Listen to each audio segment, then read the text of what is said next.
preparing, to take souls to the polls, to do volunteer work, to do all of these different things. Knowing the state's restrictions and laws is extremely important. There is an organization of lawyers through the Lawyers Committee and the 1-866 Our Vote, OUR vote. That hotline, they'll eventually ramp up. There'll be 7 days a week, and they'll have folks on there who can help answer questions if people are challenged in any way. And it's incredibly important to know that that arm of lawyers is ready to help fight any legal battles that people might face. But through When We All Vote, Pub When We All Vote, and through other organizations, I know the NAACP and others, there's a lot of information dedicated to people understanding and knowing their rights. Also for those people who have been formerly incarcerated, you think that, okay, well, I can't vote. No, that is not necessarily true. It depends on the state that you live in. Some states don't, if you have any type of charges or any type of legal history, they still allow you to vote. Maine is a state that allows you to vote no matter what. So understanding and knowing your state's laws is extremely important so that you're able to guide your members, guide your congregation, so that they have the best tools and information at hand, because again, they are trying to confuse us, but as much information as we have on the front end as possible.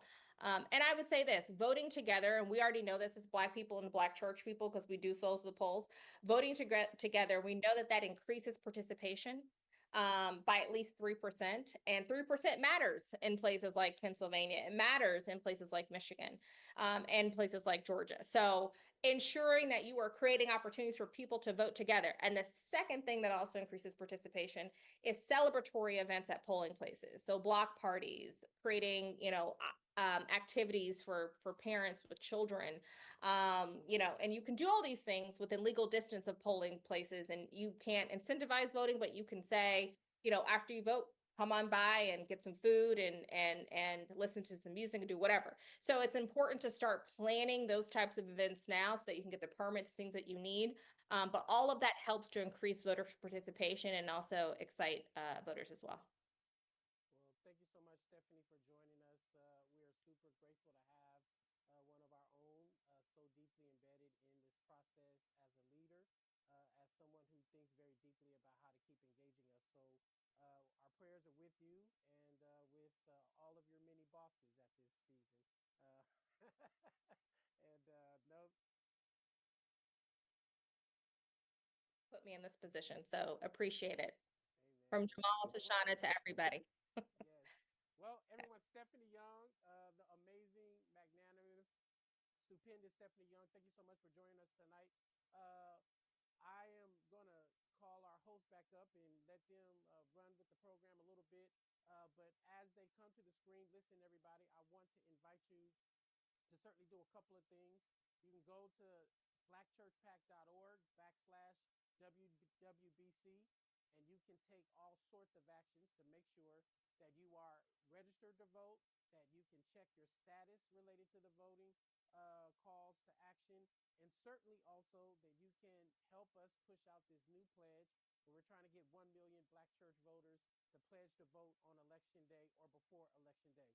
Great calls to action that we're hoping to get running all through the Black church community over the next 50 days. Literally, we are 50 days away from voting day. And so we need a lot of us to kind of jump in with both feet and help us move this down the road. Reverend Dr. Breonna Parker, Pastor Jamal, come on and let's hand the ball off to you all, and y'all can kind of keep us moving as we work through our Win with the Black Church Voter Registration Week edition.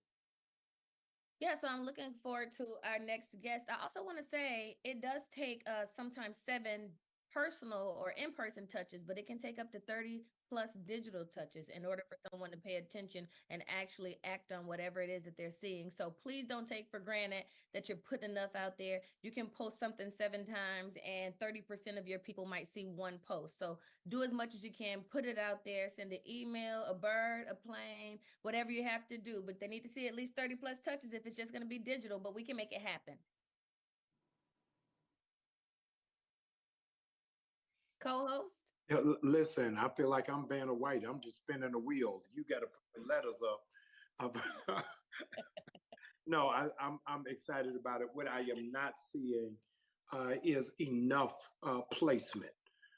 You see it on the other side, particularly living here in Georgia. I'm seeing yard signs. I'm seeing merch. I'm seeing paraphernalia. I'm seeing signage, seeing bumper stickers, but I am not seeing enough, both in rural or in urban areas. And so, because I don't represent the campaign, let me say, make up your own sign. Uh, you, you ain't even got to have an official one, but let's do all that we can. I am a product, Bree, of the NAACP, and we built our NAACP voter strategy off of the blueprint of Mega Evers that says that it's got to be on a tripod: voter education, voter registration, get out the vote. And I don't want us to run so far down the 50-yard line that we're doing get out the vote, but we're not doing education in terms of why do we need to vote. Simon Sinek wrote the book Start With Why. And so Black men want to know why. That is the least polled demographic in America, is Black men. And so ask that all of you will please focus on getting the men in your community involved and tell them what's at stake. As much as the former president has denied it, unpack Project 2025 and what that means for Black men, that they want to raise the retirement age. That's significant for Black men because Black men died earlier than every other demographic. The Project 2025 is critical because they talk about being pro-life, but they want to expand the death penalty. Who does that impact? Black men. A large issue that resonates with Black men is access to capital. They want to know why they can get money to get a used car, but can't get money to start a business or to get a home. And so those issues that are very salient, I want you to please amplify. And then last, before Mike comes in, you'll notice, those of you who watch the campaign, that Vice President Harris never once used the word felon. Never once used the word felon in the debate on last week, because the tracking polling numbers have shown that when we made that comparison, it is a turnoff to Black men. Because if you're saying that felons are not deserving to be president, but you're saying that our men deserve a voice and a space, one is canceling the other. And so as that, we'll be particular about our language and intentional about our reach. So as that, we'll please do education and focus heavy on our Black men. And if I remember correctly, brother, y'all had the same thing in Georgia that we had in Texas, where we had 1 million people removed from voter registration. So we're trying to get people to actually vote, but we have to spend work now doing double time trying to make sure people who are not registered register, but also convince people who voted in the very last election to just try again and make sure they can do it this go round.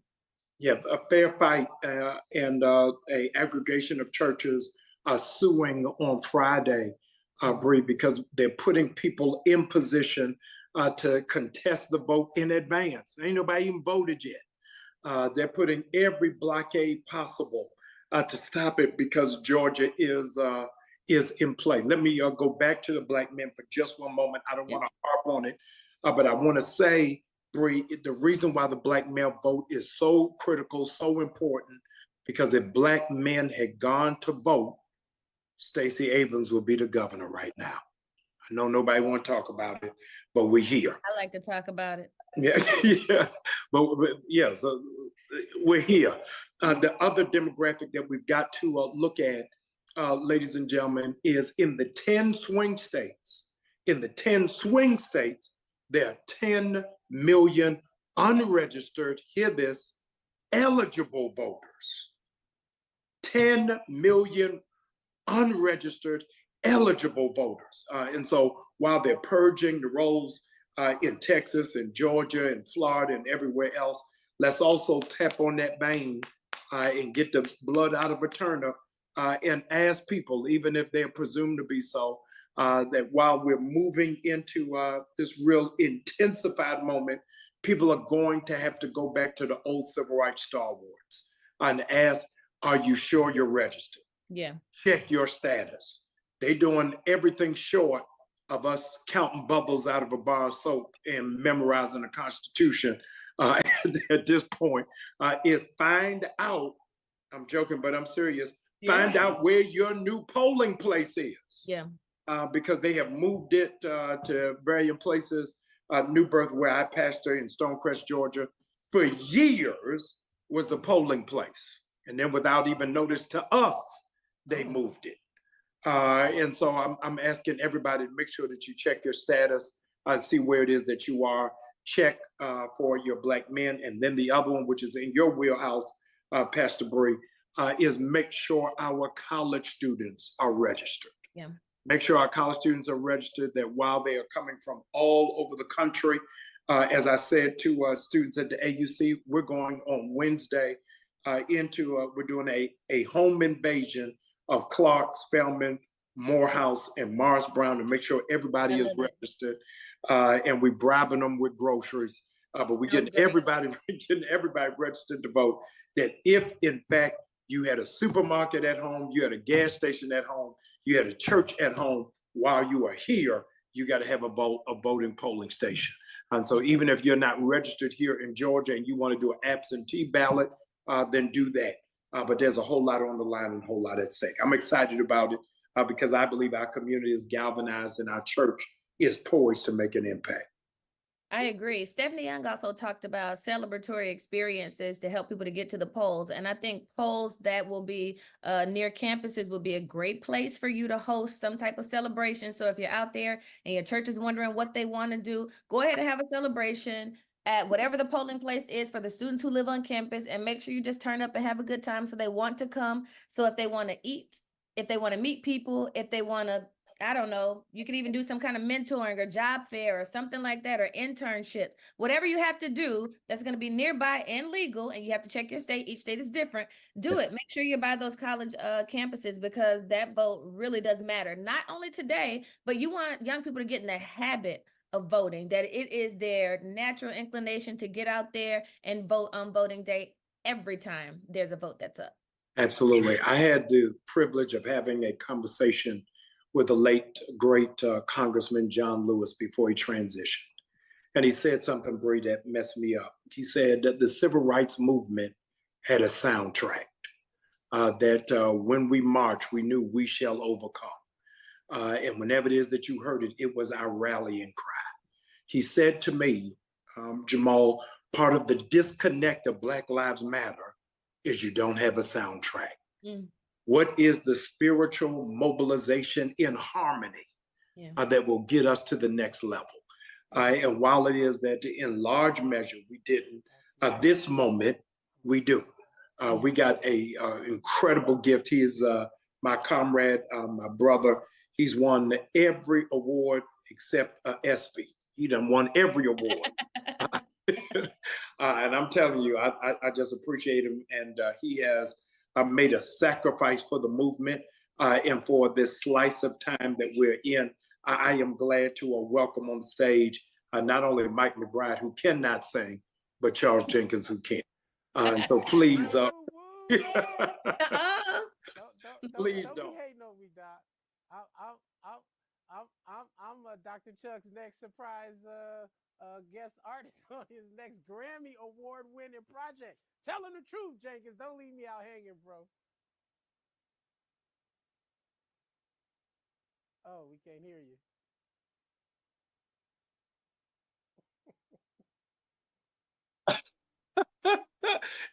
you. Pastor Mike is in rehearsal, y'all. He's in rehearsal in real time.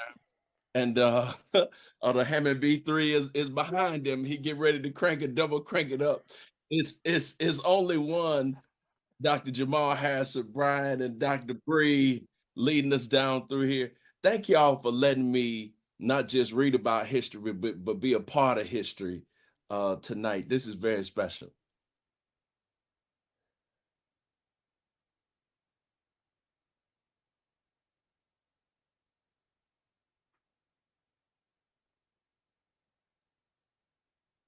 I'm really excited about it. I think over the course of time, as Pastor Mike and I have been talking, as Pastor Brian alluded to, there has always been music with the movement, speaking to our heads, our hearts, our hands, and our feet, reminding us of who we are, what we can do, what we can be, whether it's We Shall Overcome or Strange Fruit with Billie Holiday, A Change Is Gonna Come, Sam Cooke, Freedom Highway, the Staple Singers, How I Got Over, Mahalia Jackson, Young Gifted and Black, Nina Simone, Fight the Power, uh, our dear brothers, Public Enemy. Our commitment has been to, within this generation and within this dispensation, to reignite the fact that art does impact and influence culture. And so my brother and I, Warren Campbell, multi-Grammy Award winning producer, have been working on music to speak to this moment in time and to hopefully inspire, empower, galvanize. Um, I'm excited about a song that I was inspired to frame up and set the tone for. It's called Black Don't Crack. And when I started to write conceptually the idea for the song, of course, the concept is not new to us. It's something we say when we speak to ourselves aesthetically in the culture. But when I thought about it sonically, I thought about the fact that not only does black not crack as it pertains to beauty or externally, but we don't crack when it comes to when we face adversity, when we face oppression, when we face disrespect, dishonor, brutality, but we are resilient, we are strong, we bounce back because we know setbacks are setups for comebacks.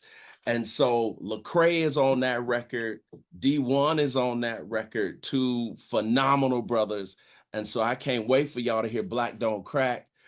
MC Light has an amazing record, inspiring and uplifting.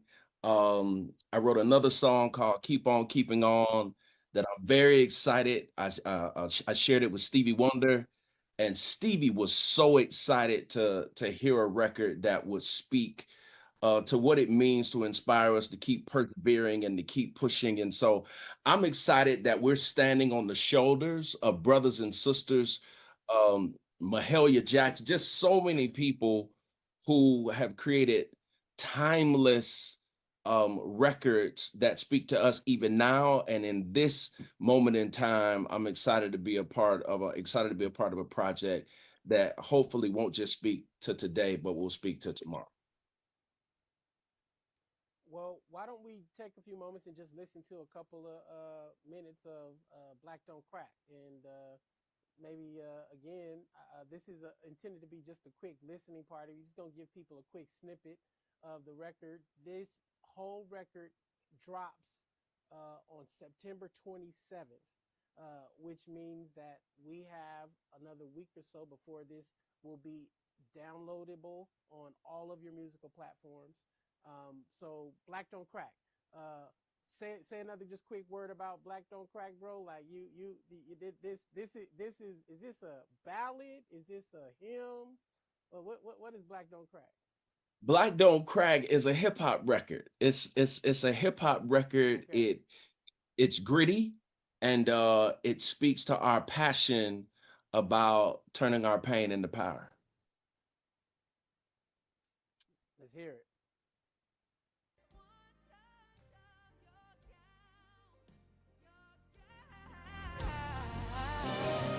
We're not alone in our grief. You're with us when we are weak. Oh Lord, help our unbelief. We need you now. All of our help, all of our healing. We call Jehovah Rapha. We know that all of our help, I know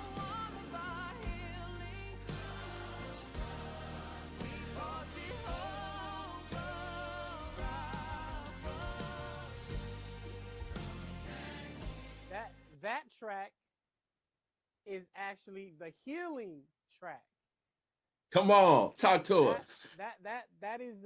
that is the common hymnal healing song that was written as an inspirational kind of anthem to individuals who are dealing with the loss of loved ones from police violence, from gun violence, dealing with grief and trauma. And that song for the last 6 months to a year has been going wild. And so we included that on this particular, for such a time as this record, because we know our people are dealing with a whole lot of trauma, and yet we know that we depend on God, who is our healer. That particular track that you just heard is healing. I think we're going to try Black Don't Crack now, the hip hop track that you was just referring to. Let's see if we got this remix. Lecrae D1 wrote on it. Let's go.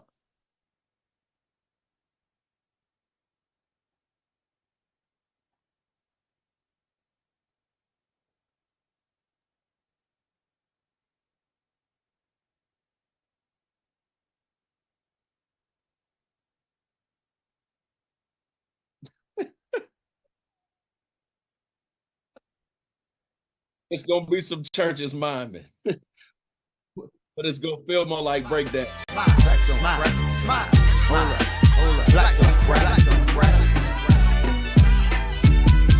Whenever I'm in the midst of being debated, my queen jumped to conclusions. Me, I levitated. I only throw punches with peers and celebrate it.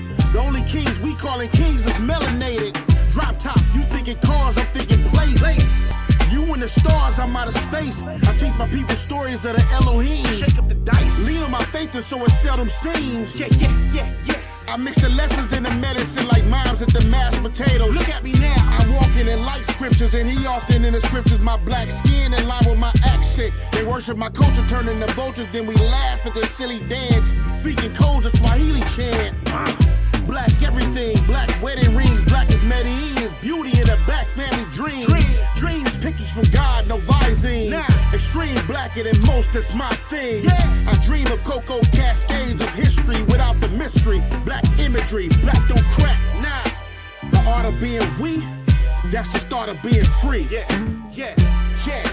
The art of being we, that's the start of being free. Black don't crack.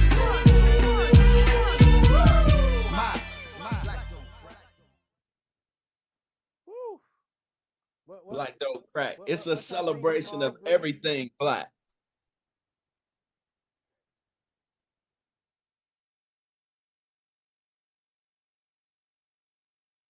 And you should be. You should be. So tell us about who's on the features again. Ray, D1, Erica Campbell, MC Light, and so many other wonderful people. But I'm excited about music for this movement.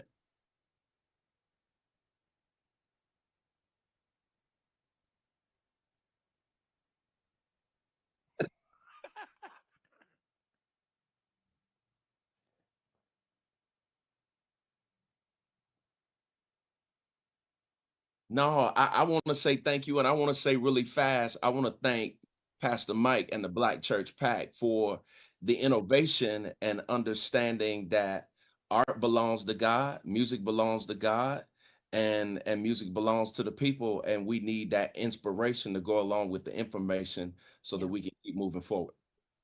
Most def. And shout out to D1. Kendrick Lamar just shouted him out in his on his single and told him that he wanted to have the empathy of D1. And so he's going on Nick Cannon's show and talking about his impact. So it's a good time for the Black Church PAC and the work that we're doing. And I'm sure people are going to love this song. Amazing. Exciting. I just want to certainly appreciate the opportunity for us to work on this, Chuck. And I think it's about to be a big splash, man. Real talk. I think we'll have a nice a variety of records that people can play. You wrote a song that I love, that it may be getting sung while we're marching down the street, just telling ourselves to hold on, be strong. And I do believe that your track and Erica's track and everybody's track is going to be a real blessing. Again, September 27th, everybody's when this will drop. We're inviting everybody to look for this stuff. And if you so desire, buy it because it will help us be able to put folks out on the streets and the corners to knock on doors to make sure that we are building the political power and the souls to the polls power to get our people out to the polls and vote. Charles Jenkins, Warren Campbell, all of the My Block crew, thank you again for such a time as this. This is an amazing offering for this season. Listen, we want to keep moving forward. I think we have some endorsements that are getting ready to come to the stage that will help us, again, reiterate our support for Vice President Kamala Harris to be the next president of the United States. Dr. Iva Carruthers, who we know is a longtime freedom fighter in our communities. She is the General Secretary for the Salmon Dewitt Proctor Conference. Glad to bring her to the stage, and also Bishop Talbert Swan, who serves in the capacity of the Social Justice Director for the Churches of God in Christ. Again, just describing their associations and affiliations for identification purposes. They are not speaking on behalf of their denomination. They're only speaking on behalf of themselves.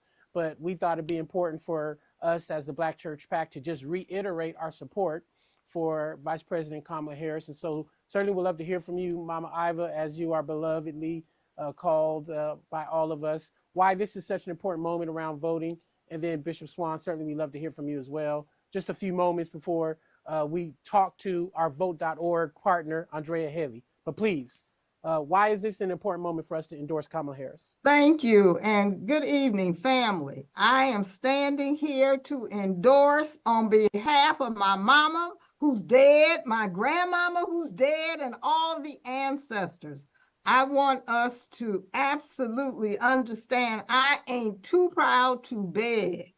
We have an obligation and responsibility because our vote today is going to determine what happens to us tomorrow. It's going to determine whether we have safe food, whether we have daycare, whether we can have access to education.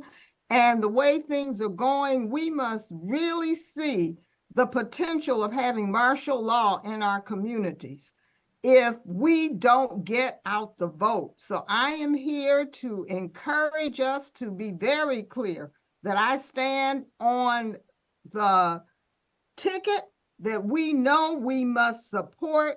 If Russia, Iran, and China are targeting us, we know we are important.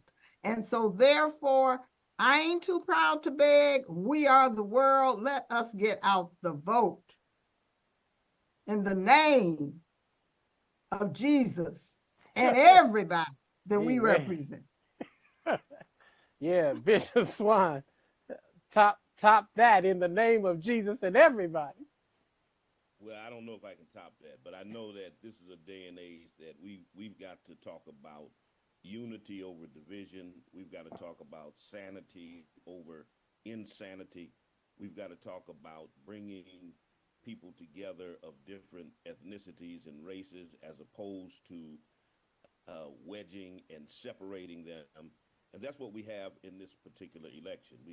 We've got a choice between whether or not we are going to reform police behavior or whether we're going to give police immunity. We've got a choice between whether we're going to have empathy for the poor or we're going to continue to prop up the rich at the expense of the poor.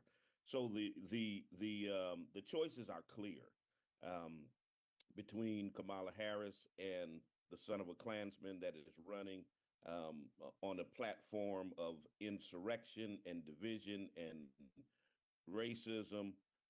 And so, I'm definitely with her. I was pleased to hear our presiding bishop say the same thing. It's a day and age where we're pushing all we can in the Church of God in Christ to make sure everyone is registered to vote and gets to the polls. We've got our Kojic Counts weekend, churches all over America on September 20th through the 22nd. We'll be registering, we'll be doing souls to the polls. Then our push to the polls week, October 21st through the 26th. Then we're traveling all over the nation to all of the swing states, battleground states to rally our people. So we're in this 100% to make sure that we get the right choice in. And although as a denomination, we haven't endorsed the candidate, but we know that if we get our people out to vote, that they'll vote the right way. Absolutely. And what we do know is that this moment requires a massive, massive swell. And part of the reason the Black Church PAC has been so important being formed is it allows us all as individuals to speak in our personal capacities to our collective institutional body known as the Black Church, to ensure that people are clear about this moment. So thank you, Mama Iva. Thank you, Bishop, for just popping on here for a few moments just to offer another clear throat endorsement on behalf of so many of us, why this is an important moment for us to lean in to support Kamala Harris. For many of us, we know that she is not the perfect candidate. Some would argue there's some things that some of us may not fully be resonating with, but we know that this moment requires a certain declaration of our intent to push, to work, to organize, to get the world closer to where we want to be. And we think Kamala Harris is certainly a better option to do so than the wicked, mendacious, authoritarian would-be leader, Donald Trump. And so it's super, super important for us to continue our efforts to make clear the Black Church PAC and so many of us are moving to endorse Kamala Harris and make sure she will be the next president of the United States. I believe Bishop Leah Daughtry has made it into the room and certainly would love to bring her up to the screen and have her just say hello to everyone before we have a quick conversation with Andrea Haley, who is our CEO homie with the vote.org network. But Bishop Leah Daughtry, thank you so much for joining us. And our prayers have been with you. You have been carrying quite a load, my goodness, for the last several months with the Democratic National Convention. And you're still at it. You're still working. And your job is never done. But this is our baby. We all started it together. So thank you for jumping on here tonight. We had a little technical difficulties, but I think we're cooking and rolling now that you in the building. You want to say hello to the people? Hello to the people. How y'all doing? It's good to be with you, my brothers, my sisters, my family, in this moment. We're at 50 days. 50 days, 50 days until election day. But look, early voting ballots going out tomorrow in many states. For Democrats abroad, those who live overseas, our military ballots went out today. So the voting has begun. And so it's critically important that we keep the push going, not just November 5th. Some people can vote early, vote early.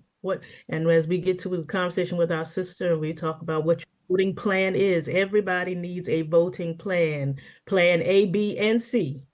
Election day, early, what happens if you get to the polls and your name does not appear? That's plan C. Everybody needs a plan, but we are counting down. A lot of work to do. Don't listen to the polls. The only poll that matters is election day. So, it seems like there's a lot of excitement, but you know what? Rallies are not votes. Rallies are not votes. And so we've got a responsibility and obligation to really push those in our family, those who we know are with us, who we know are planning to vote, and get them to get somebody else to vote. We have a responsibility. We have an obligation. There is too much at stake. There's too much on the line. And for the life of me, I am so confused about why this is even close. I'm so confused about how half of America does not see the stark contrast that those of us on this call see. I don't even understand how people watched the debate and came away undecided. What is happening in the nation? And it is all kinds of problematic and tells us more than I think we want to know about this experiment called America, and that we have a lot to do. And whether we win, whether we lose, and of course, I believe God that we're going to win, we still will have work to do. There will not be a pot of gold at the end of the election day, or really election week, rainbow. There's going to be work to do. And certainly Sister Kamala, although I have known her a long time and I believe she's the best candidate for this moment, she's not perfect. There's work to do with her. And as her friend, I will say there's work to do. We don't agree on everything, but look, I don't agree with my own self half the time. So I certainly don't expect to have another person that I agree with. And look, if you're looking for perfection, you're not going to find it in these candidates. Jesus is not on the ballot.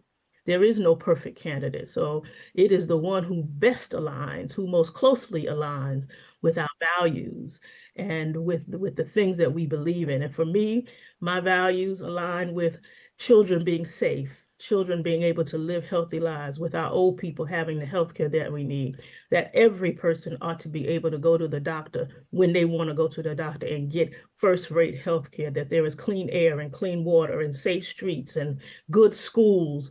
That's what I'm voting for. That's what's important to me. Gun violence prevention is important to me. Those are the things that align with my values. I don't care about who's marrying who and who living with who. That's not that falls way to the bottom of a list of concerns when I think about my 7-year-old niece. I want her to be able to be everything she dreams of being without obstacle, without prevention, without anybody standing in her way. So those are the values. And those are the values I think we find in the gospel, how we care for each other and love one another and see the best and see the divine in each other, and then honor that divine through policy, through principles, through practice that says, I see God in you and I honor the God in you. And I want the God in you to have the best and be the best and have the abundant life that we've been promised. So that's what I'm working on every day. Will help me, give me the strength to deal with the people them. I love the people them. But the people them require a lot of stuff, and I love them all. And that's why we all of us on this call are in this business, because we love God and we love the people, and we want to do what's right by the God that we serve and by the people that we are called to serve. So I'm here. Let's go. We got 50 days. Hey, sister. Hey, How you? I'm doing all right. How are you doing? I'm good. I'm good. Good to see you. Good, good. Well, what It's we good to know is vote.org has been a multi-year partner of the Black Church PAC, Black Church Action Fund, Live Free, our whole kind of infrastructure that's been working to organize Black faith leaders, Black congregations, and directly impacted people to get to the polls. Vote.org, I remember, Andrea, when you first kind of took the helm of that, it was one of a few in the pack. and you was getting hated on because you was the only Black woman of the pack leading an organization. I don't want to, pop your collar for you, but now the cream de la creme has emerged, and vote.org is the go-to for so many of us across the country. Maybe for some who don't know, maybe just tell us really quickly who and what vote.org is, and just the amazing traction vote.org has gotten over the last several months to ensure people can easily register to vote, check their voter registration status, get an absentee ballot, and all the different tools that we're partnering with you to get to the masses. Thank you. So vote.org, we have become the largest voter registration platform in American history. Since 2019, since I've taken the helm, we've registered over 7 million voters. This election cycle, we have registered 1 million voters, and we're working all day, every day, around the clock right now. We're in all 50 states. So if anyone needs voting information about what is the law in the state? Can you use a student ID? Can you not? Do you need, do you have early voting in your state? When does it start? When is the registration deadline? Or do you have same day voter registration? We keep track of that in all 50 states so that everyone else doesn't have to. And our goal is to make sure that voters all around the country have everything that they need to be able to vote. So in 2020, we had about 34 million people that came through the platform. This year, we're expecting to see numbers that are just as high. We're on pace right now, particularly with the younger generation. So we're pretty excited about that. But so you can go to vote.org and you can find how to register, all the voting laws in your state, your you can request your absentee ballot. We have polling locations as the election gets a little bit closer. As those become available to us, we share them out so somebody can put in their address and know exactly where to find their polling location. And then everyone who comes through our systems can sign up for election alerts. So we start telling people, okay, early voting has started. Today's the last day that we recommend you put your absentee ballot in the mail. Today's election day, your polling location closes at 6 o'clock. We'll send those notifications via text and email. Outside of the platform, we have a Get Out the Vote program. So in our top states, we're working particularly with young people to make sure that they make it all the way from registration to the ballot box. And we do that using a ton of different tactics, and mostly about, most of the innovation is about meeting people where they already are, so that we're integrating voting messages in the places and spaces and with the messengers that people already trust. And then we have a program called Election Day as a Holiday, where we tell people to advocate for Election Day off. So last election cycle, presidential cycle, we were able to have about 1.8 million workers across the country who were able to get Election Day as a holiday. So we have a new tool that we launched. It's the What's on Your Ballot tool at vote.org this year. And that way you can look all the way down to school boards on what's on your ballot and make sure that have the time to research all the different candidates and make sure their values align with who people, want to vote for. And then of course, we are a 501c3. Some of our partners can, who are not, can use the tool, and they have an endorsement feature where they can say, this is somebody that we want to get behind. So that's what we're doing at vote.org. Tell me, what is the areas that you need the most energy, or where you're seeing the least amount of connection? On the line today is a national breath. Are there particular areas the churches really need to get vote.org out? Do you need more push in the South and the Midwest, on the West Coast, the Mid-Atlantic? Where can we best strategically be of help? That is an excellent question. One of the things that we're seeing is that, of course, every election cycle with voter purges, the big message we need to get out across the nation is that people need to verify their registration, not just assume that they are registered. And so the verification becomes important, and it's really easy.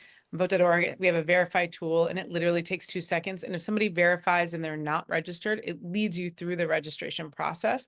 So it's kind of about this message of telling everybody to check it again, because it's hard for us to know, in real time to proactively be able to tell somebody who's been purged, hey, you purged. I think the other thing, the other places where we could use energy, we are seeing a spike in 18-year-olds right now.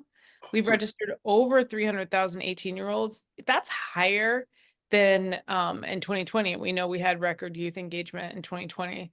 So we're really excited about that.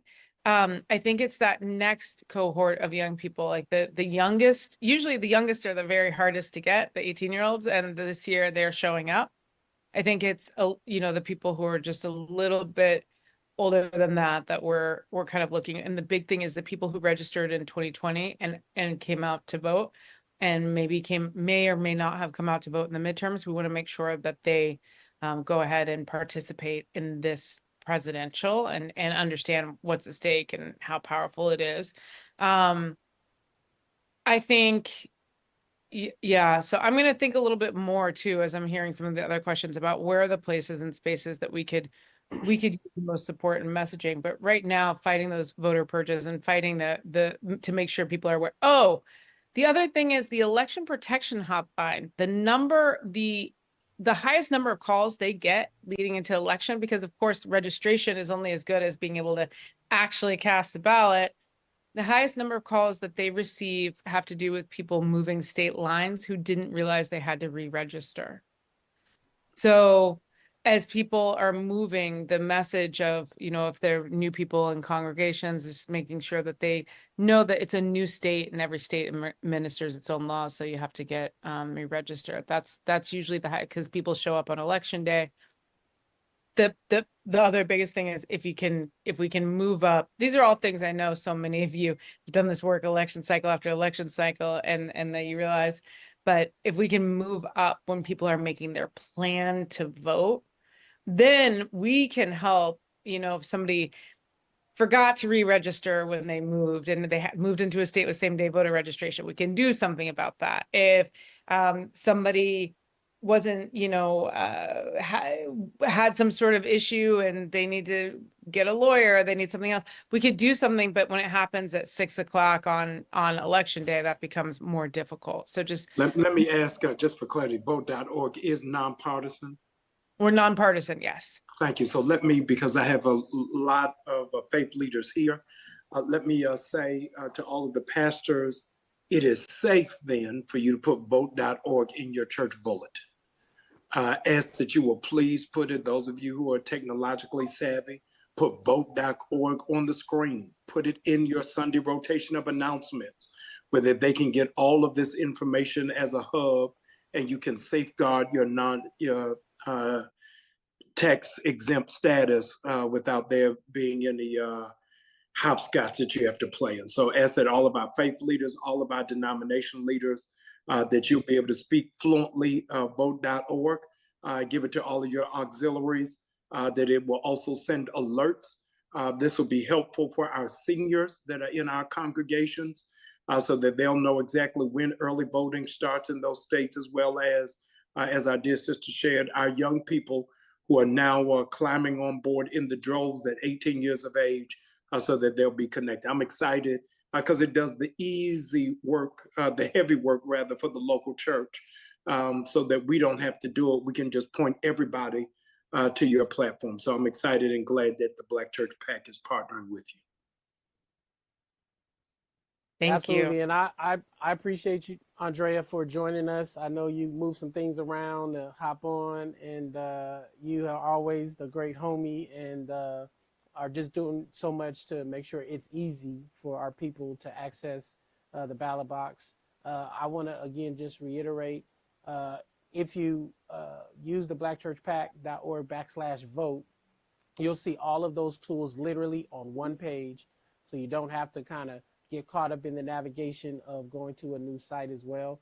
This is the greatest, I feel, nonpartisan voting tool out there, and is led by a sister. Touch your name. I mean, why would we not want to support vote.org and Andrea Haley?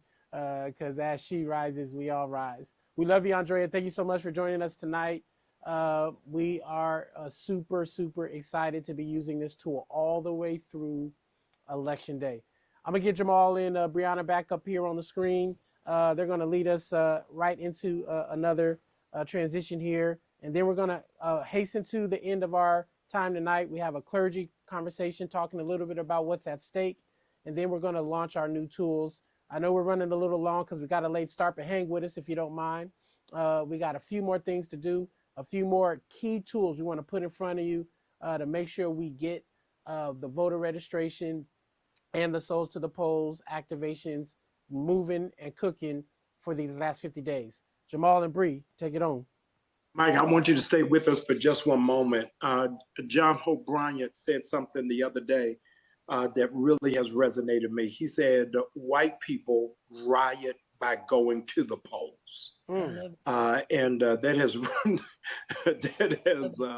really been a gorilla on my back, that it is a civil disobedience at the highest level as a revolutionary act to go and vote. One of the disconnects that we have, we're now, Mike, starting an institute for our young people, now millennials, on training them how to run for office and how to set themselves up to be public servants. And the experts who we have come in to lecture and to teach and to mentor them said one of the greatest disconnect for Black candidates is contributors. Is we shout, we rally, we yell, but we don't invest in the people that we believe in.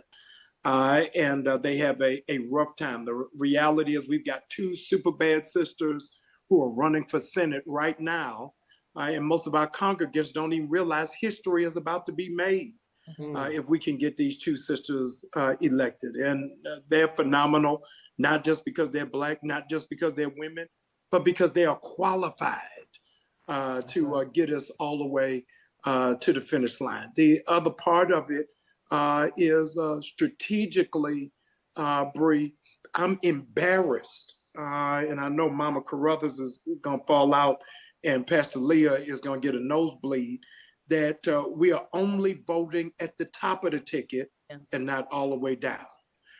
This is the first time, Mama Carruthers, since 1972, this is the first time since 1972, we have more white people on the Atlanta school board than Black people.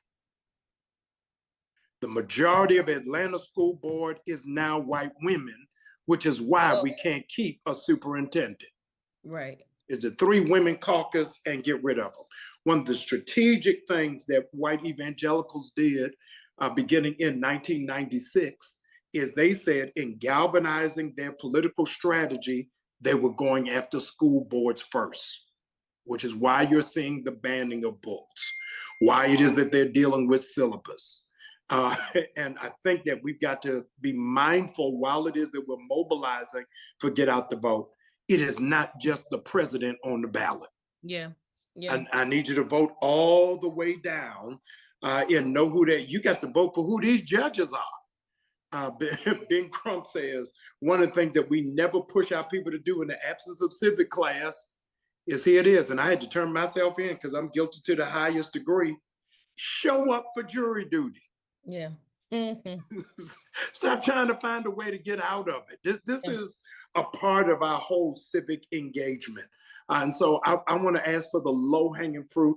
Mike and our tech team, they don't even know that I'm doing this, but I'm now a Baptist preacher. If I was AME, I wouldn't do this, but I'm a Baptist preacher now.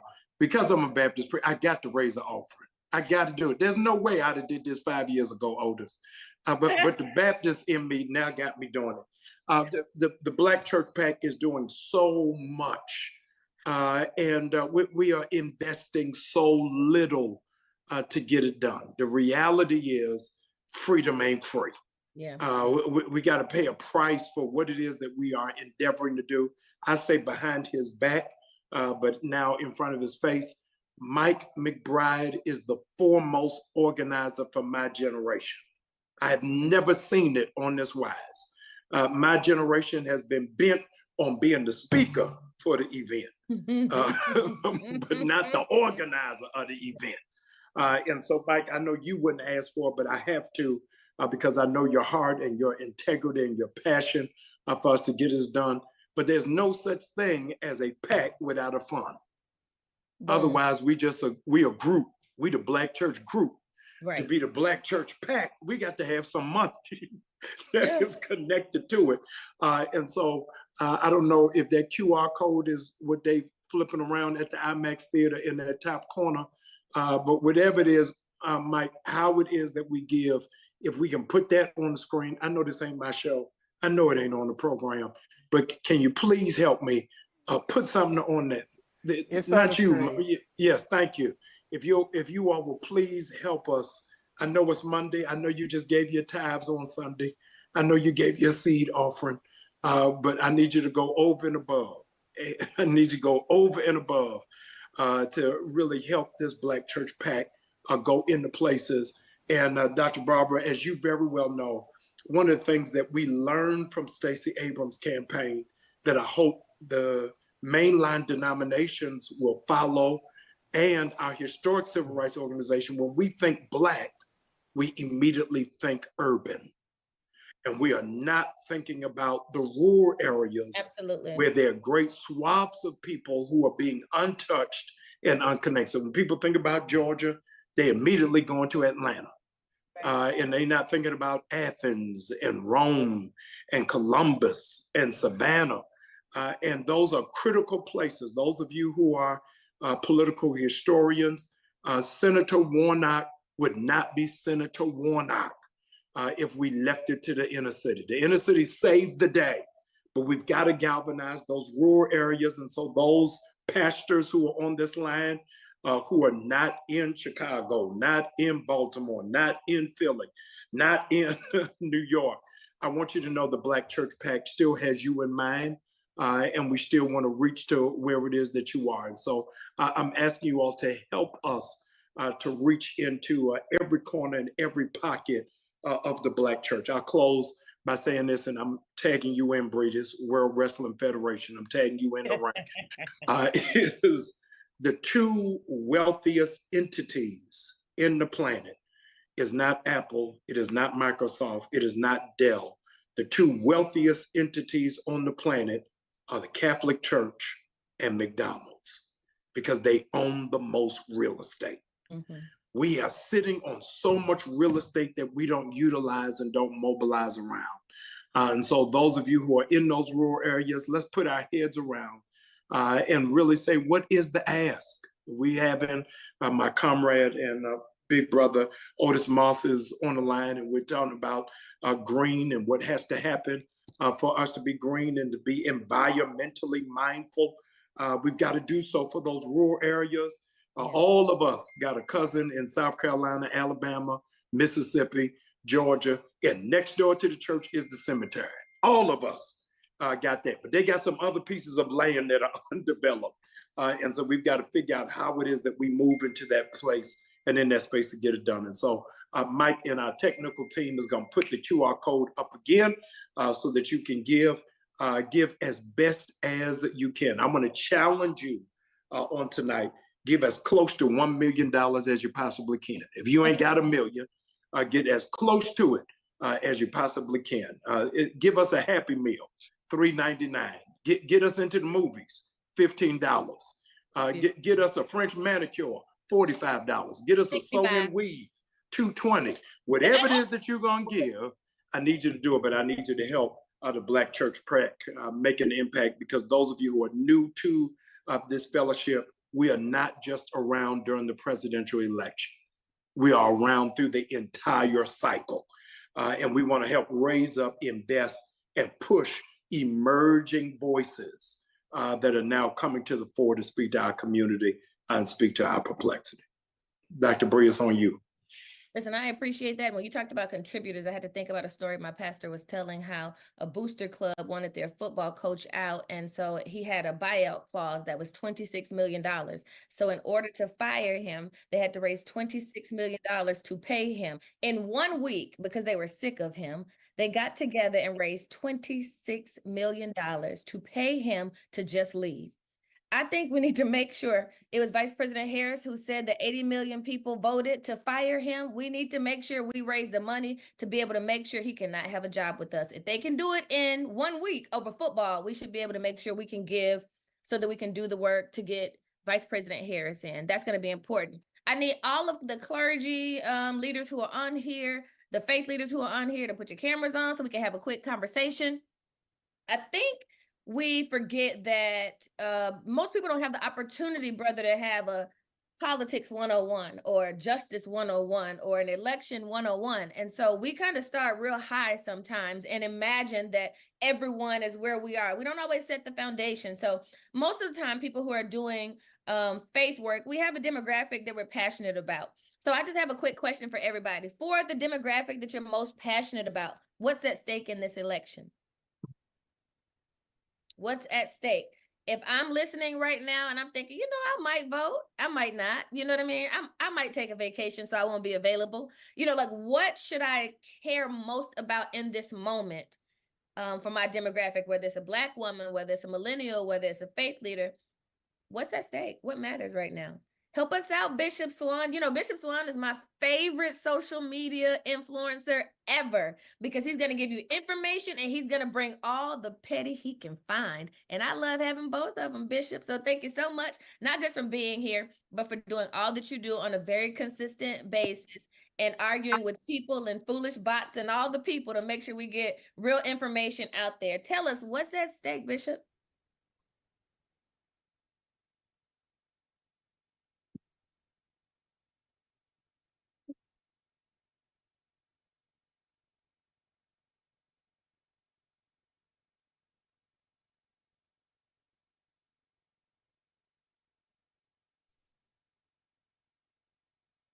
us in this nation when we talk about police misconduct in this nation, when we talk about economic injustice in this country, when we talk about Black women like you, Bree, making 66 cents off of every dollar that a white man makes, when we talk about Black history being erased from the public schools, when we talk about the fact that the Voting Rights Act of 1965 was basically gutted in 2013 by the Supreme Court, and that allowed states all over the nation to institute draconian voter laws, and Section 5 is no longer enforceable.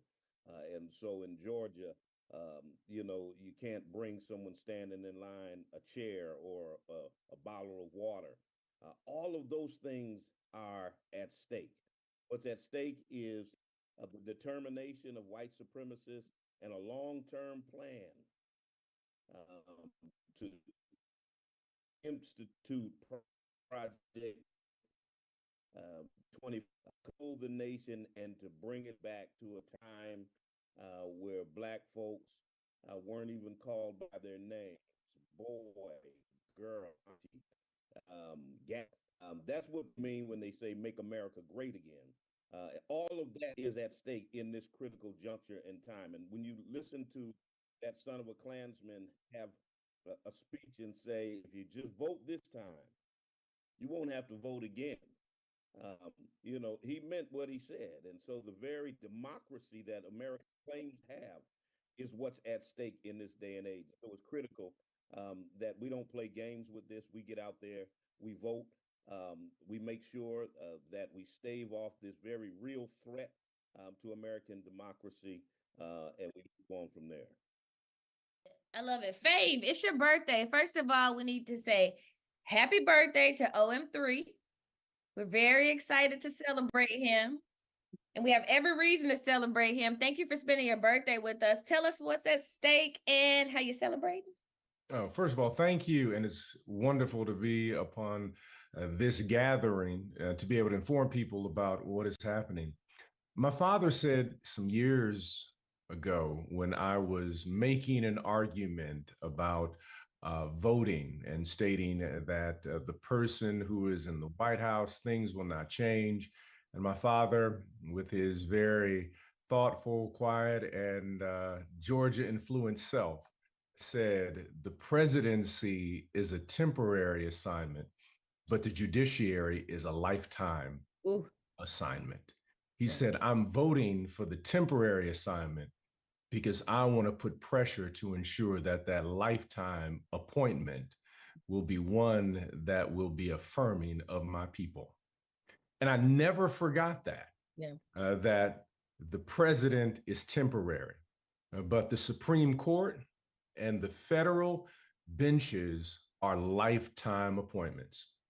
And because, and let me give a little history for people, 1973 was the foundation of the Heritage Foundation. The Heritage Foundation began to put together policy that would reverse the civil rights movement. They had a meeting and said the influence of the Black church and the civil rights movement needs to be mirrored on the conservative side. Then in I think it was in 82, the Federalist Society was formed between students of Yale, Harvard, and the University of Chicago. The Federalist Society was specific in terms of we want to put together people in the judiciary who are originalists. Originalist is another word for fundamentalists around the Constitution.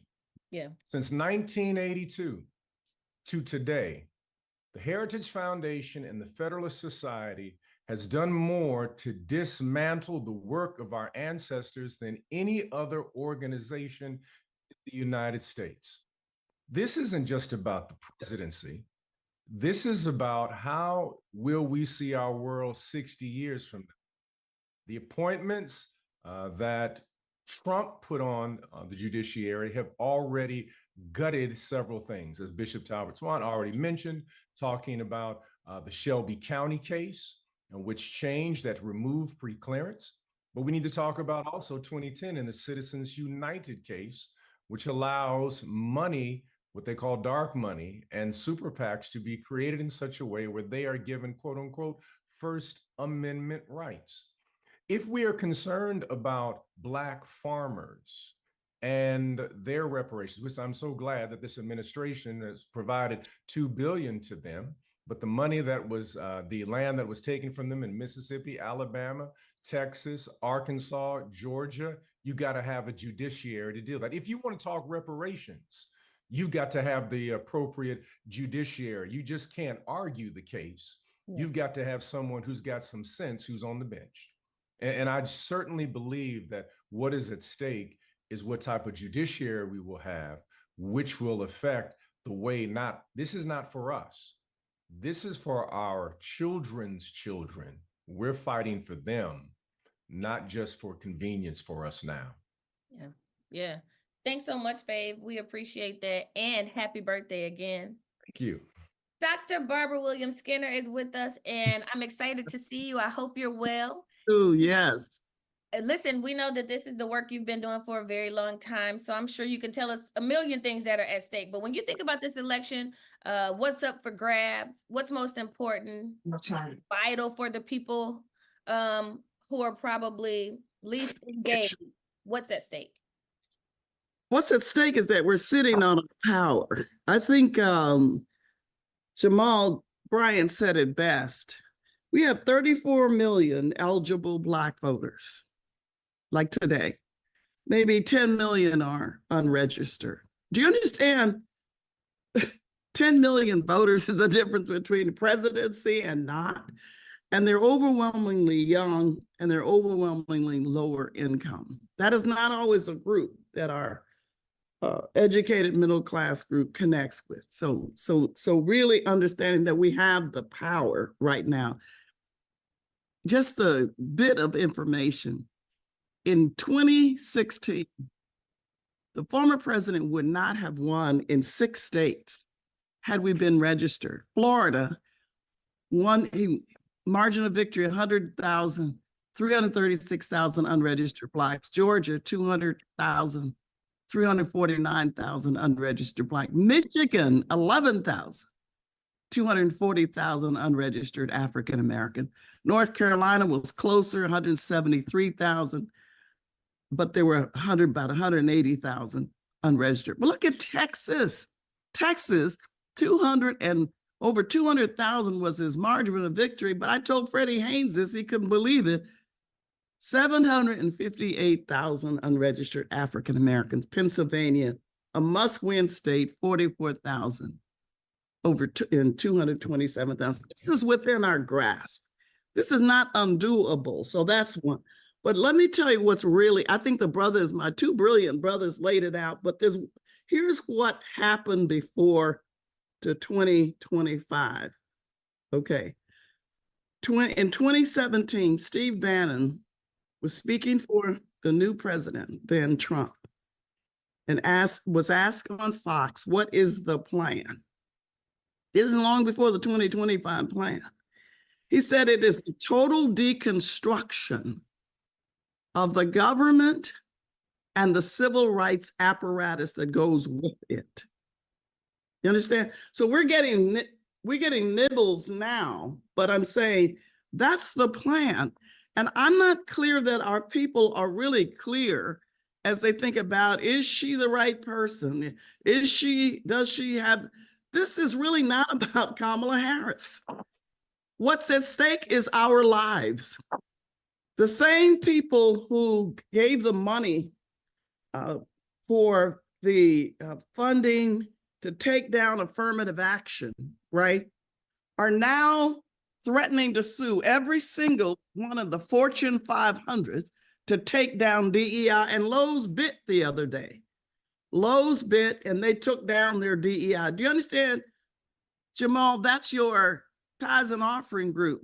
Otis 3, that's your, those are middle class. That's how we made the middle class, right? In part.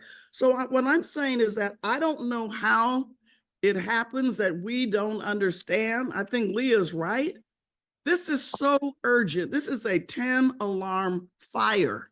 This is not just a crazy man. This is not an ignorant man. This is not just a rapist and a convicted felon.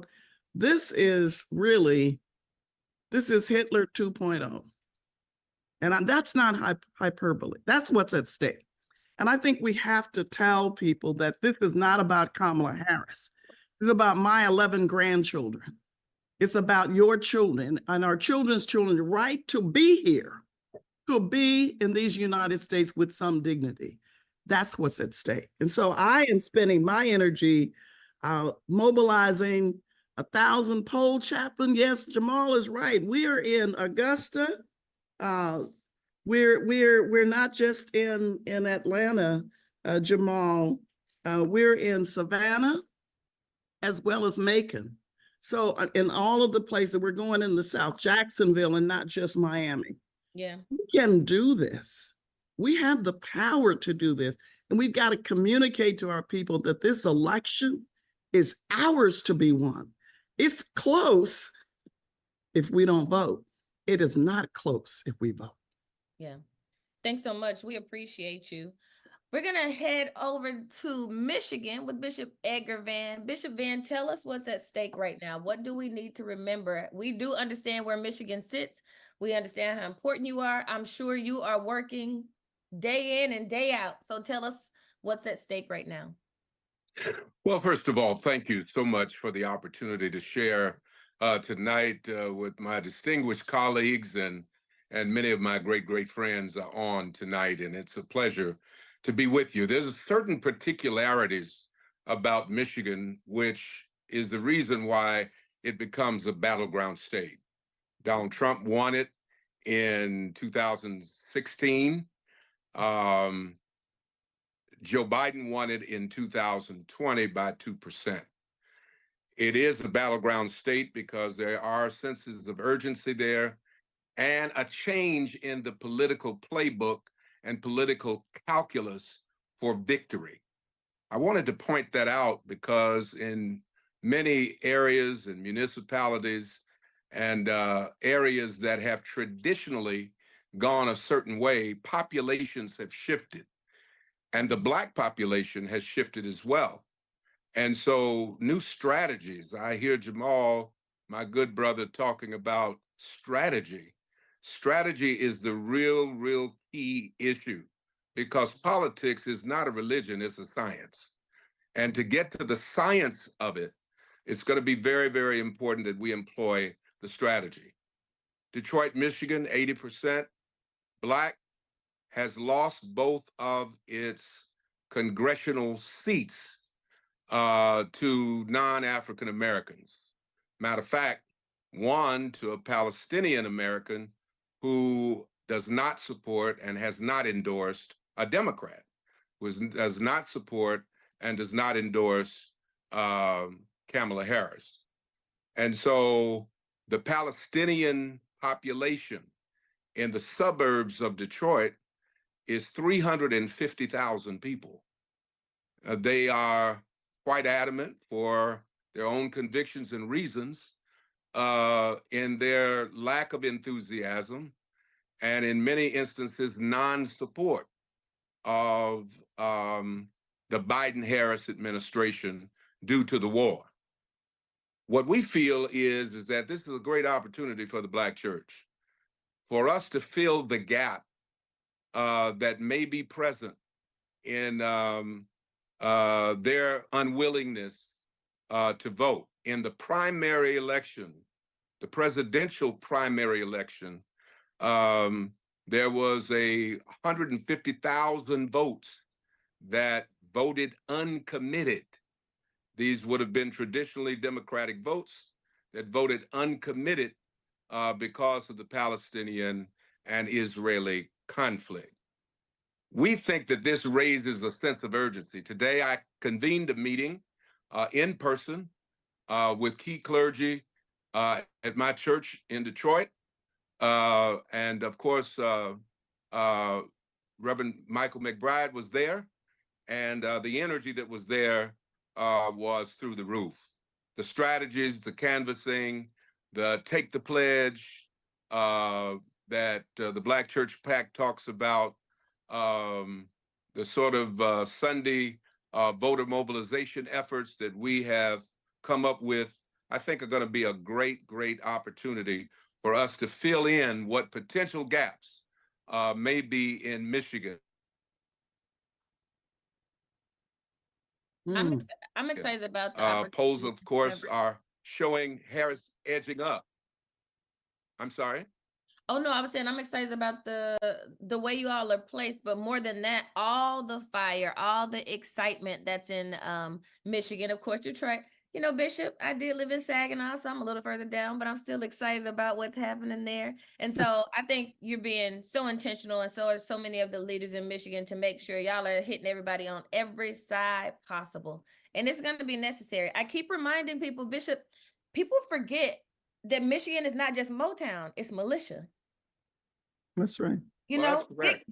Big Gretch was not almost kidnapped because of what was happening in Black Michigan. And I think people just forget it might as well be the rural South in some areas in Michigan. And so there is a huge fight, not just in Detroit, not just in the suburbs that we know, but you know, you can drive through Michigan and feel like you're in any rural southern state in this country.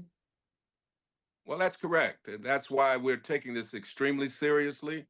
We are organizing, mobilizing, and ultimizing our strategies toward victory.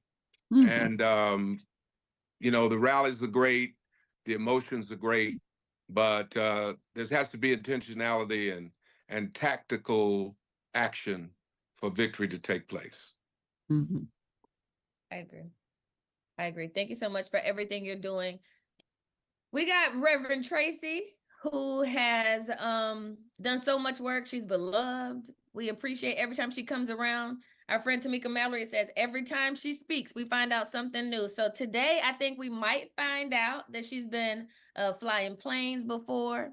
She may work for NASA secretly. I mean, tell us something amazing about you that actually benefits the movement like everything else in your life. And I say that jokingly, but I think we forget sometimes that we have to have a multifaceted approach. The more you know, the more angles we have, the more places we're situated in, the better we're going to be able to strategize. So thank you so much for being here, Reverend Tracy. Tell us what's at stake.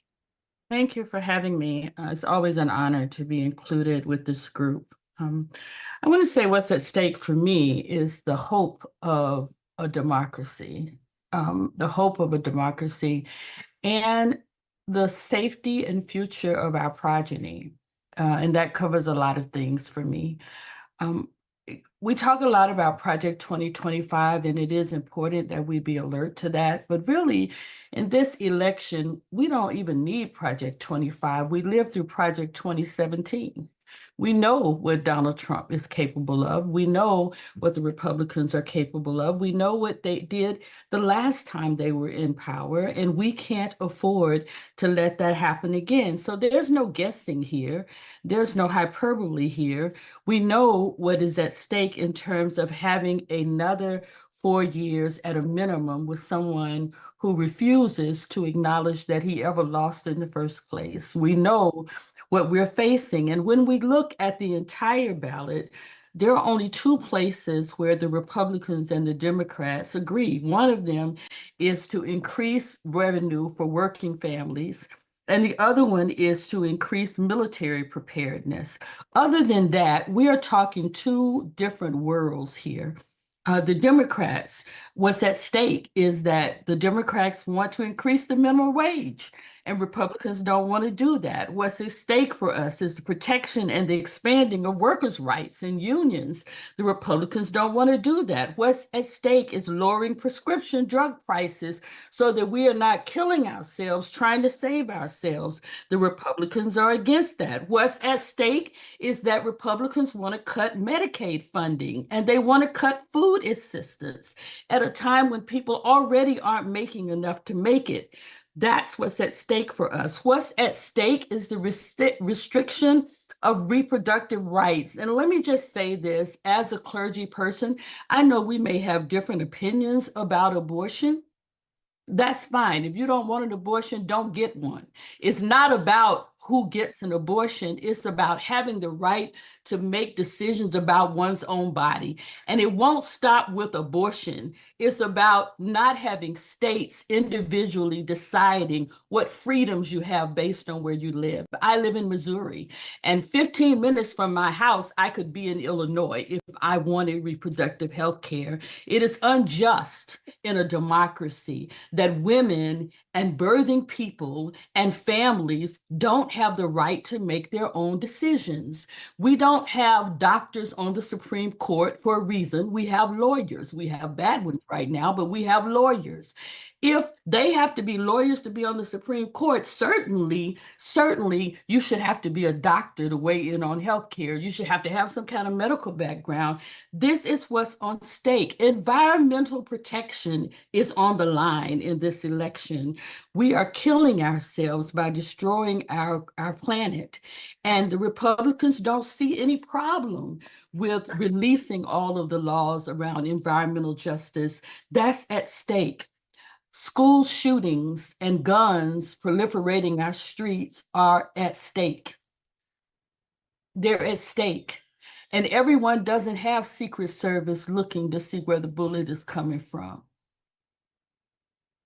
I wish that we had had Secret Service in Georgia when those babies were killed. Mhm. What's at stake is our children being able to go to school and be outside and play and to survive that. What's at stake in this election is voting rights. What's at stake is our children having the promise of the future that we had when we began. Mhm. And so, as Bishop Daughtry already said, Kamala Harris is not perfect. No one is perfect. But what she is competent. What she is prepared. What she is qualified. What she is tested. What she is tried. What she is a closer. What she is faithful to the things she says she will do, and courageous enough to say what she won't do. And we will have to push her as we have to push everyone else. Yep. But this is a time when we, like the people with Nehemiah, have to have a mind to work. We have to have a mind to work. And that means in our congregations every Sunday, closing the benediction by asking people to pull out their phones and check their registration every freaking Sunday. Mhm. Because while we're sleeping, they're plotting. Mhm. What that means is getting our buses and our vans ready to mobilize people to the poll, being willing to pick them up, even if we have to pay for the gas out of the church budget. Mhm. What that means is us being able to go to the polls and stand in clergy garb, whether we are assigned or not, and be creative about helping our seniors and our elders who might be in line. What that means is that we do the work of making sure we know how early people can vote in our areas, and that we push that every Sunday. Say it as much as we ask for an offering, ask for this vote. What that means is that it's in our hands. Mhm. And the church is still the greatest mobilizing organization in the Black community. So I'm believing we're going to do it. I'm believing we're going to do it. As the young people said in Ferguson, we have nothing to lose but our chains. I love it. I love it. Thank you so much, Reverend Tracy. Brother, you've been at the concerts, but we have a voter engagement contract with the reunion tour with Kirk Franklin, the Clark sisters, Fred Hammond, Yolanda Adams. Okay. Oh, and Marvin Sapp. Tell us what's going on and how we connect to that. It has been absolutely electric. I love it. It's been incredible. The arenas are packed to capacity. It's multi-generational. Gen Z to baby boomers. People got on high tops and got long canes. It's amazing. And so You gotta knock it off. You know that? You really do. No, You do. it's been great. And I am just grateful Black Church Pack is walking alongside the 30,000 people a night, that they allow us sometimes to open a show, sometimes at intermission, to give a spiel on voting, as well as strategic placement for where people can vote. And our QR code is on the screen. Two things I want to say for those of you who are on is that we need volunteers in every city to help us register people to vote, as well as if you are already going to the concert, come back and let us know. It is really a shot in the foot for us to shout and to sing and to dance and not really exercise our faith by being a part of it. I said to Kirk backstage, I'm so glad you're allowing us to do it because with our participation, it's not just a show. It is leading us to a greater performance on November 5th. So I'm glad to be a part of it. And those of you who are interested to be a part of it, ask that you'll please go to our website and you'll find out, number one, all of the cities that we're going to, as well as how you can volunteer. And we can't pay you, but we're going to give you a free t-shirt. Yes, we will. And as we are at the concerts, it's really important for us to appreciate that we are also gathering business leaders in certain select cities to meet Pastor Brian and a number of our clergy and others. Daryl is helping to lead that effort. And we'd love for you, man, just to give a quick word on our next city that's coming up, where we're going to literally have a special gathering of business leaders and donors who would like to support the Black Church Pack and enjoy the concert from the suite. Say a quick word about that, Gerald, how people can get in touch. Yeah, absolutely. And as we all know, this is a pivotal time, as many of the speakers have said. And we really want to gather many of our church, many of our business leaders who are people of faith for a time of renewal and also a time to meet with some of the artists as well as build our power, our business power. So it's great that we have a lot of preachers, but it's also important for us to have, if we're going to move change in this country, to have our business leaders also involved in this Black Church Pack. So we're encouraging all our business leaders to come out. We have a suite already set up for you guys in Washington, D.C. on September 29th. If you are interested and want to be a part of this experience, we encourage you to reach out to me at businessleaders@blackchurchpack.org. Send me an email, and I'll be more than happy to connect you and talk with you about how you can get involved. It is not only just involved at this concert, but we're thinking about the first 100 days of what we pray will be the Harris administration. We'll be able to get you in front of the Department of Commerce, Department of Treasury, as well as the White House with your concerns. So this is just not come to the concert and have a good time. We're really mobilizing our business leaders to really get involved from now and into the future. So if you're interested, again, businessleaders@blackchurchpack.org, send me an email. And we're not only going to Washington, D.C., but there's a number of other cities. So if you're a business leader in Atlanta or a business leader in Florida or in the Texas area or even LA, please reach out to me. There's a number of opportunities that we're making available to you. So look forward to seeing you at the concert. It's going to be amazing, as Pastor Brian already let us know. Absolutely. And our other call to action is going out to our first ladies. And Lady Shauna Watley has been gathering and convening first ladies for years for all kind of renewal and retreat efforts. Last cycle, she led an amazing effort. This cycle, she's already had one massive First Lady Zoom and have already helped to support a couple First Lady activations across the country. Lady Shauna, you want to just say a quick word about the upcoming efforts to make sure First Ladies are being engaged and how we can ensure that the activism and the activation continues all the way through the election in these last 50 days. Sure. Thank you so much, Pastor Mike. And I certainly will not keep us long. No need to tarry. Just want to share a few opportunities for first ladies to be engaged, or women in general who happen to be on the call. The the Harris campaign is actively engaging women, and we would like for you to participate. I serve on their advisory committee, and if you go to kamalaharris.com/women, there are many opportunities for you to be engaged. I encourage you to do so, as well as what we're doing with the Black Church PAC. We just heard about the concerts that are taking place across the country. We're encouraging First Ladies to volunteer. We have a landing page on blackchurchpac.org's website where you can go and gather information. We'll be having bi-weekly calls coming up in the near future that we would love for you to participate on.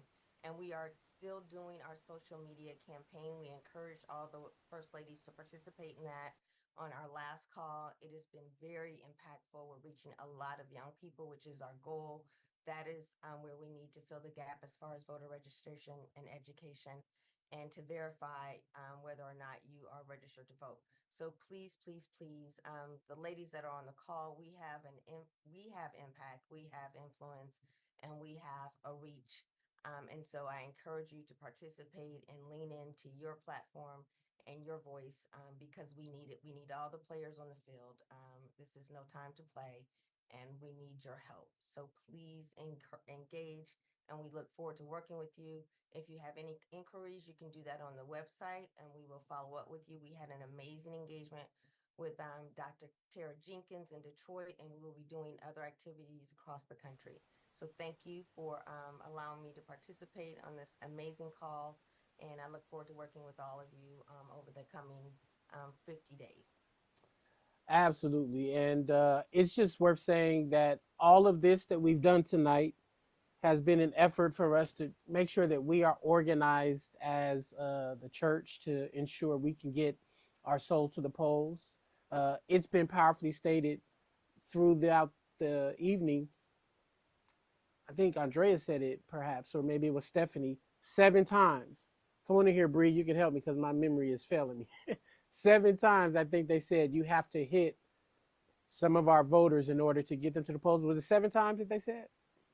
Yep, it's 7 times. We've learned that pre-pandemic, it was 7 times, and that's usually now physically. But if you do digitally alone, then that means you have to do 30 plus touches in order to engage people. So what we know is we have a very short runway to get our people touched enough times to ensure that they will vote. Andrea Haley reminded us that voter registrations are up, particularly among 18-year-olds, which just means that getting them registered to vote is one thing, but getting them to the polls is another. So I just want us to, as we close, to remind ourselves of our 4-pronged strategy for the next 50 days. Number 1, we want you to go to blackchurchpac.org/vote and check your voter registration. Make sure you're registered to vote. Do not assume you're registered to vote. Right now on this call, please take a moment, because I know your browser is open. Go to blackchurchpac.org/vote. Check your voter registration status.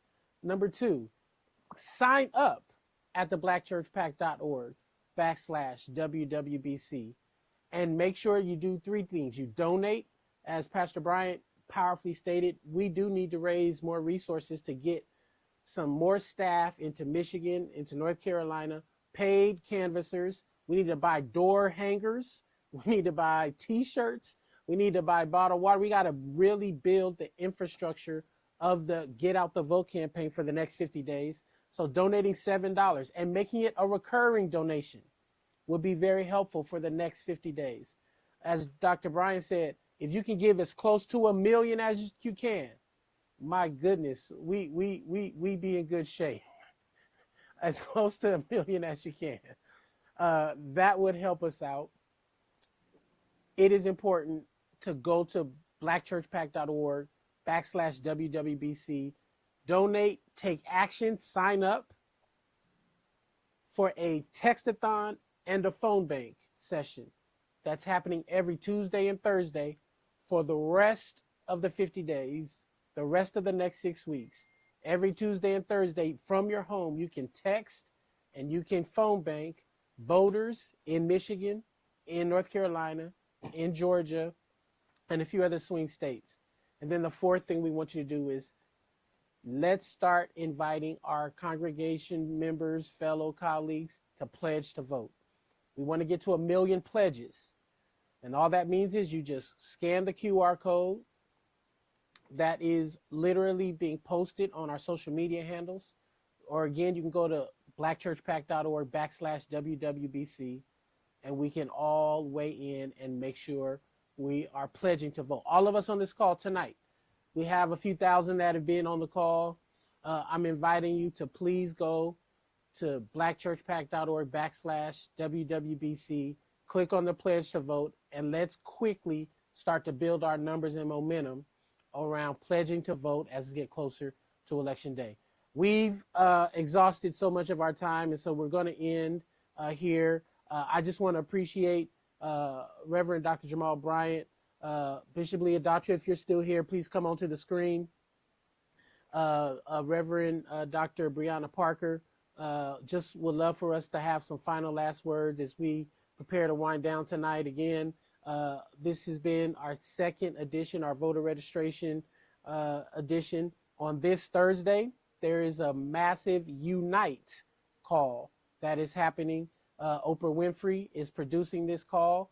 Vice President Kamala Harris will be present virtually at this call. And so we're inviting those who are able to make it to join the Oprah Winfrey Unite America Behind Kamala Harris call. Again, you'll find all that information on our social media page as well. But tap in with us, plug in with us, and let's get the job done. Bishop Daughtry, any final words before we let Jamal and Bree close us out? Listen, we're in the race of our lives. And every day I think about what do I want to be able to say about what I did on November 6th. And I want to be able to say that I left it all on the field. I left it all on the court. I left it all on the altar. I'm going to do everything I can so that on November 6th, I will say that I did the best, the most that I could. I don't want to live with any regrets, and I know you don't want to either. And so I challenge all of us to leave it all on the field, leave it all on the court, put your all on the altar. This is the moment, this is the time. We won't get another chance to do this one again. Thank you. You've already done. I'm looking forward to what you're going to do. Thank you. I just wanted to say Happy New Year, everybody. Thank you for being a part of our watch night service. We're appreciative that you all were here and Oh my committed to the cause. But ask that you will please take all of this and with the strength that remains, go forth and do all four things that Pastor Mike has eloquently articulated to all of us.